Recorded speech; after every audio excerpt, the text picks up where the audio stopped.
సంస్కృత పాఠాలకు స్వాగతం. ప్రయోగాలు వాక్యాలను వాడే విధానాన్ని ప్రయోగం అంటారు. సంస్కృతంలో ప్రయోగాలు 3 రకాలు: కర్తరి ప్రయోగము, కర్మణి ప్రయోగము, భావే ప్రయోగము. కర్త ప్రధానంగా ఉండే ప్రయోగాన్ని కర్తరి ప్రయోగం అంటారు. కర్తరి ప్రయోగపు నియమాలు ఎలా ఉంటాయంటే, ప్రథమా విభక్తిలో ఉంటే కర్మపదము తప్పకుండా ద్వితీయ విభక్తిలో ఉంటుంది. క్రియాపదం కర్తృపదాన్ని అనుసరించి ఉంటుంది. బాలః పాఠం పఠతి, బాలుడు పాఠాన్ని చదువుతున్నాడు. బాలాః పాఠం పఠంతి, బాలురు పాఠాన్ని చదువుతున్నారు. బాలః పాఠాన్ పఠతి, బాలుడు పాఠాలను చదువుతున్నాడు. ఈ 3 వాక్యాల్లో బాల అనేది కర్తృపదం, పాఠ అనేది కర్మపదం, పఠతి అనేది క్రియాపదం. మొదటి వాక్యంలో కర్తృపదం ఏకవచనంలో ఉంది, దాన్ని అనుసరిస్తూ క్రియాపదం ఏకవచనంలో ఉంది. రెండో వాక్యంలో కర్తృపదం బహువచనంలో ఉంది, దాన్ని అనుసరిస్తూ క్రియాపదం బహువచనంలోనే ఉంది. మూడో వాక్యంలో కర్మపదం పాఠాన్ అనేది బహువచనంలో ఉంది, అయినా కర్తృపదం ఏకవచనంలో ఉంది. కాబట్టి క్రియాపదం ఏకవచనంలో ఉంది. అంటే కర్తరి ప్రయోగంలో కర్తను అనుసరించి క్రియాపదం మారుతుంది.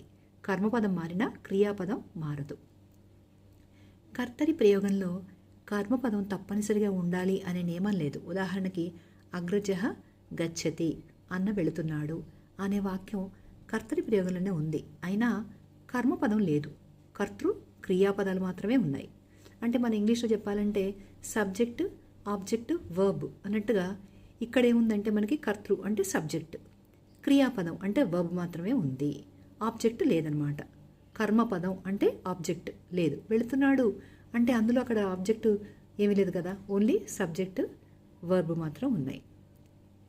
ఇక్కడ కర్తరి ప్రయోగం మాత్రమే చెప్పాము. కర్మణి ప్రయోగం తర్వాత తెలుసుకుందాం. సంఖ్యలు వెనకటి పాఠంలో 50 వరకు అంకెలు చూసాం కదా, ఈసారి పాఠంలో 51 నుంచి చూద్దాం. ఏకపంచాశత్ అంటే 51, ద్విపంచాశత్ అంటే 52, త్రిపంచాశత్ అంటే 53, చతుఃపంచాశత్ 54, పంచపంచాశత్ అంటే 55, షట్పంచాశత్ అంటే 56, సప్తపంచాశత్ అంటే 57, అష్టపంచాశత్ అంటే 58, నవపంచాశత్ అంటే 59, షష్ఠి అంటే 60, అందుకే షష్ఠి పూర్తి అంటుంటారు చూడండి, అంటే 60 కంప్లీట్ అయినని అర్థం.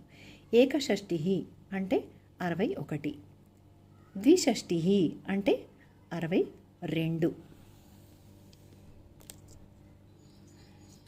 త్రిషష్ఠి అంటే 63, చతుషష్ఠి అంటే 64, చతుషష్ఠి కళలు అంటారు చూడండి, అంటే 64 కళలని అర్థం.